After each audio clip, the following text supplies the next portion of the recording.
Hey Aggies, I'm Blake and I'm here with the Utah State Campus Recreation Athletic Training Department. And today we're going to show you what to put in a first aid kit. I'm Lauren. First aid kits come in many sizes. As you can see here, there's different types of sizes. But today we're mostly going to focus on at-home first aid kits and the top 10 things you can put in your first aid kit at home. My name is Kiri, and one of the first things that you want to have in your first aid kit is a blanket. They have small ones that are good for camping, but it's also good to have like a bigger one in your car for if it's cold or some trauma. Then another thing that's good to have is tape. Tape is very useful in many different aspects of first aid.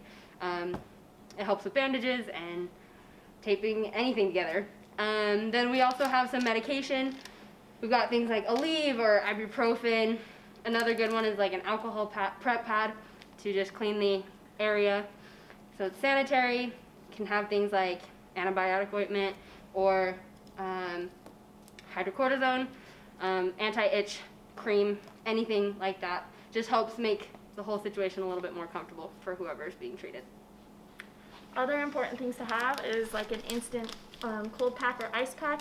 That way it's ready to go if you're hiking or something like that and just need an ice pack quickly, and it's pretty easy to have anywhere in your car, in your first aid kit, wherever it might be. Another important thing to have is PPE of any kind, personal protective equipment, especially gloves. If you really want to go the extra mile, you can have goggles too. Obviously you're going to be wearing a mask, but gloves are super important.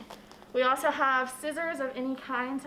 These are helpful to have in your car, like for cutting seat belts in accidents and things like that, but also just cutting anything like gauze, anything that you need to cut with scissors. We also have tweezers. These are helpful for getting out splinters, applying sterile bandages, things like that, just to keep things nice and clean. So the last three things you have are, first off, gauze pads. If there's any cut or any type of wound that's bleeding, it's always good to have a couple gauze pads so then you can put it on the wound, help stop the bleeding. As well as there's Band-Aids. Different types of Band-Aids help with different things. Big X ones like this one, I don't know if you can see it well, goes over your elbow. Smaller ones like this can help with your fingers, as well as you can have some steri strips that help more open wounds and help close those wounds. Lastly is ace bandages. Ace bandages are really useful for all different types of situations to help keep, if you stop bleeding with some gauze pads, you could wrap the ace bandage on to help keep that gauze on the body, as well as it helps prevent any swelling if you wrap it on tight enough and compress any injuries that you may have. Okay, so this is just a basic emergency first aid kit. Obviously, if you have to use it, emergencies vary. So you may not have everything you need, but this should take care of most things. But you're gonna have to get creative, think outside the box, use your resources. Just stay safe, Aggies.